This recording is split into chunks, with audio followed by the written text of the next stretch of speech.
Halo guys, selamat datang di channel saya Sobat Pro. Kali ini kita akan melanjutkan pembahasan kita tentang tipe data. Tipe data yang akan kita pelajari saat ini ialah tuple. Nah, tuple ini hampir sama dengan list ya. Tuple juga bisa mengambil atau menampung banyak komponen yang terdiri dari beberapa value ya. Nah, value itu pun bisa saja berbeda tipe data, jadi hampir sama seperti list.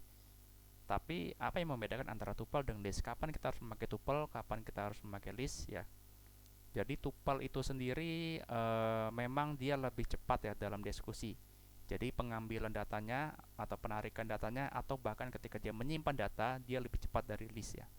Jadi ini sangat berguna bagi kita yang ingin mempercepat waktu eksekusi kita terhadap program. Nah, kita akan coba dulu ya. Penulisan tuple itu sama dengan list, cuman bedanya kalau list kan kurung kotak atau kurung siku, tapi kalau tuple itu kurung seperti ini, kurung biasa ya.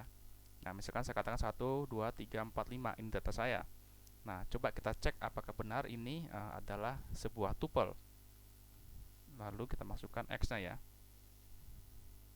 Lihat, kelasnya ialah tuple di sini ya. Jadi benar bahwa ini kelasnya tuple.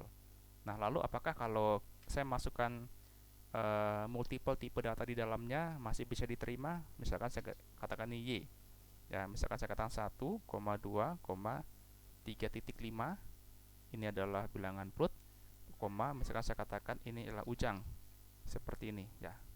Nah, ini kan beberapa komponen yang ada di dalam tuple tetapi berbeda tipe datanya. Ada float, ada string, ada juga integer. Kita cek ya, apakah benar ini adalah tuple juga. Oh, maaf, ini t-nya besar ya. T.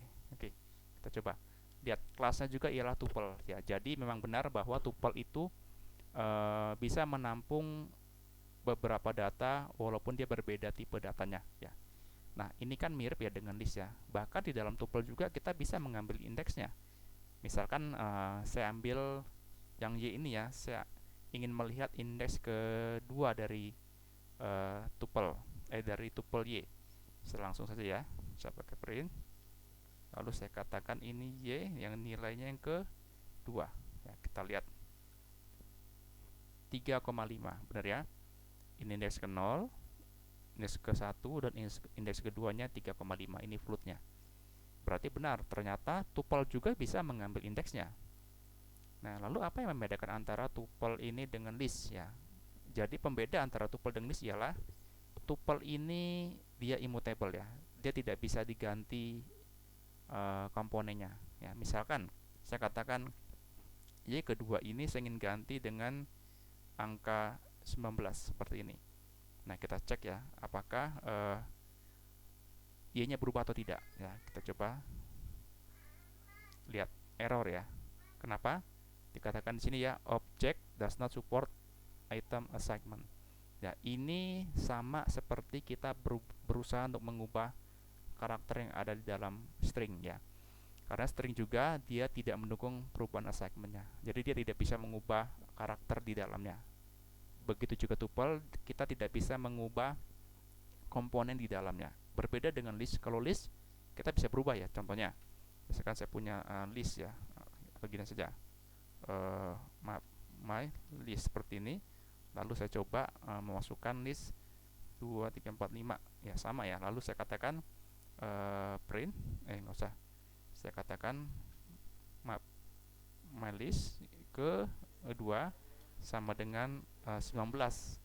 Lalu saya akan cek lagi apakah benar my list ini sudah berubah. Lihat, ini masih error ya, karena ini masih menyimpan ini saya komen dulu. Oke, kita cek ya.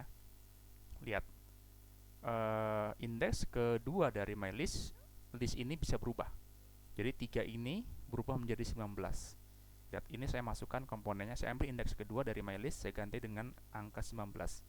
Ketika saya printkan, my listnya berubah 19 komponen dalamnya, indeks kedua. Tetapi tuple, kita lihat di sini, ketika saya mengubah indeks keduanya menjadi angka 19, yang ada ialah dia error ya. Karena tuple itu tidak bisa diganti di komponennya atau nilainya atau value-nya. Jadi dia bersifat immutable ya. Jadi di sini kita mengetahui inilah perbedaan antara tuple dengan list ya. Lalu mungkin kita mengatakan ya sudah, kalau gitu kita memakai list saja, kenapa kita harus memakai tuple ya.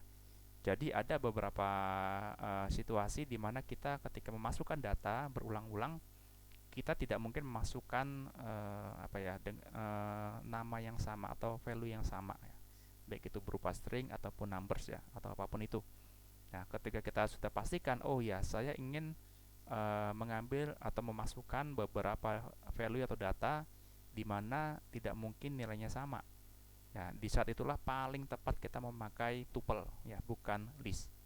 Ya, karena tuple ini juga ketika kita mengeksekusi programnya, ketika kita menarik datanya, itu lebih cepat daripada list ya. Ini akan sangat membantu kita. Tetapi walaupun begitu, ada juga kelemahan dari tuple ini. Ya, kita lihat helper atau metode dari tuple ini hanya ada count dan index saja. Ya, jadi hanya bisa dinilai countnya berapa, lalu kita bisa melihat indeksnya. Ya, hanya itu saja. Ya, kalau kemarin kita belajar tentang list itu kan helpernya banyak sekali ya, metode di dalamnya ya. Kita bisa insert, kita bisa delete, kita bisa append ya, dan lain sebagainya ya. Tetapi kalau di tuple kita hanya bisa melihat indeks dan count, atau melihat atau menghitung nilainya ya, itu saja ya. Jadi inilah tuple ya. Tidak banyak penjelasan tentang tuple ya. Nanti setelah saya menyelesaikan tentang set ya, baru nanti kita akan melihat tentang bagaimana kita membuat suatu dimensi dari tuple, baik itu dari list ataupun dari set ya. Kita menamakan itu ada nested list, ada nested tuple ya. Nanti juga kita akan lihat ya tentang set ini juga. Ya, jadi kita memasukkan komponen lebih dari satu dimensi ya. Tapi kita belum pelajari saat ini. Kita hanya mengenal dulu apa itu list, apa itu tuple. Nanti saya akan mencoba membahas tentang apa itu set secara ringkas juga ya. Oke. Jadi sampai di sini dulu tutorial dari saya. Jika Anda suka dengan tutorial ini, silahkan di like dan di subscribe. Sampai bertemu pada tutorial selanjutnya. Terima kasih.